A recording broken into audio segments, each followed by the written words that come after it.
ragazzino comunque andavo allo stadio e è sempre, cioè, è una cosa che mi ha sempre preso dentro il Cagliari, perciò poi sicuramente si è rafforzata quando sono andato a Verona, dove appunto andavo a seguire il Cagliari anche in trasferta.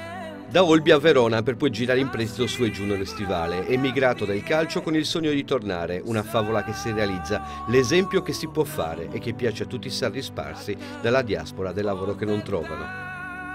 Capisco tutte le difficoltà che ci sono perché noi siamo troppo attaccati alla nostra terra.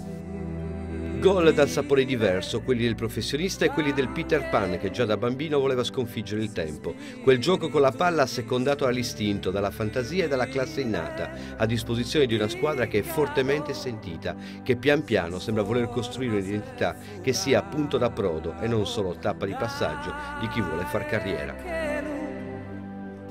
E secondo me questa è un po' la forza del Cagliari. Avere giocatori che pensano di stare nel Cagliari e fare bene per il Cagliari, non pensando magari a un futuro da altre parti.